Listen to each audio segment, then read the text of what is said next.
আসসালামু আলাইকুম। ফ্যাসিনেটর কুকিং স্টুডিওতে সবাইকে ওয়েলকাম জানাচ্ছি। আজকে আপনাদের সাথে শেয়ার করব প্রাণ জোড়ানো 3 ধরনের শরবত রেসিপি।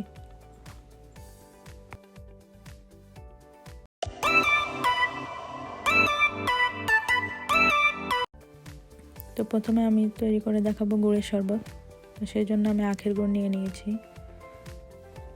তো পানির সাথে আমি আখের গুড়কে ভিজিয়ে রাখবো 10-15 মিনিটের মতো। তো গুঁড়গুলো গলে গিয়েছে। তো এখন আমি 1 চিমটি লবণ দিয়ে দিচ্ছি আর দিয়ে দেব অর্ধেক লেবু।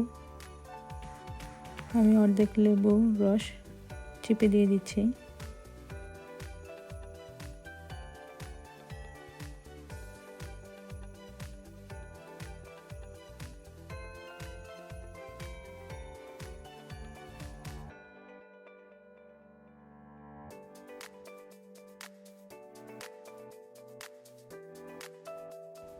তো গুড় আর লেবুর শরবত রেডি হয়ে গিয়েছে।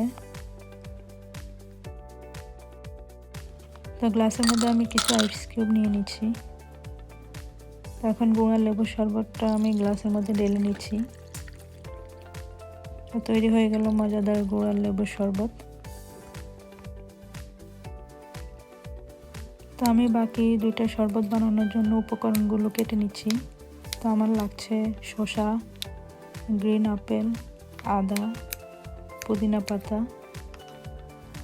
আর লাগছে লেবু।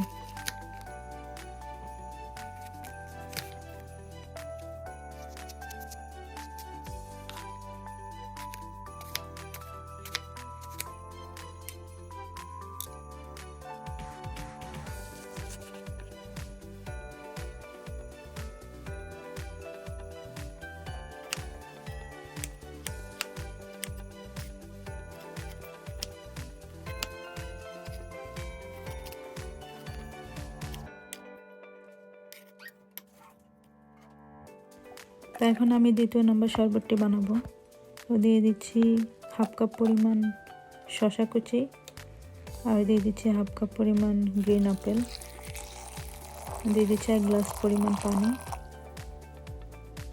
এখন দিয়ে দিচ্ছি 1/4 চামচ লবণ, আমি বিট লবণটা ব্যবহার করেছি।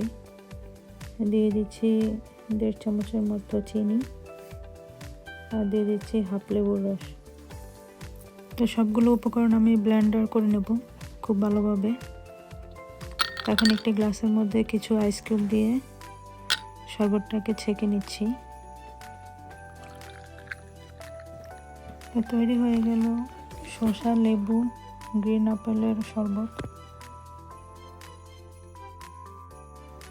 তো এখন আমি 3য় নম্বর শরবতটি বানিয়ে নেব।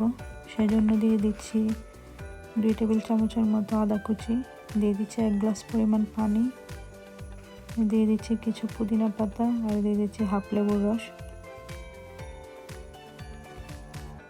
দিয়ে দিচ্ছি 1/4 চামচের মতো লবণ।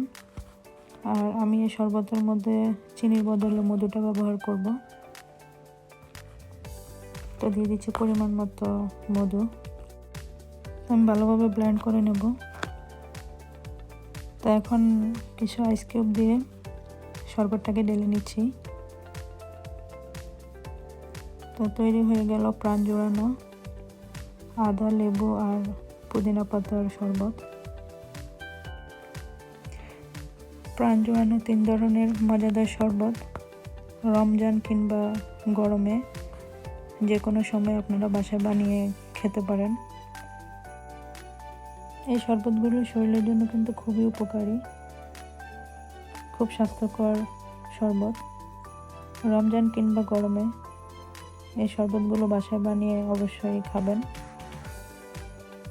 আশা করি আপনাদের কাছে অবশ্যই ভালো লাগবে। আজকে এ পর্যন্তই। দেখা হবে পরবর্তী কোনো ভিডিওতে অন্য কোনো রেসিপি নিয়ে। সে পর্যন্ত সবাই ভালো থাকবেন। আল্লাহ হাফেজ।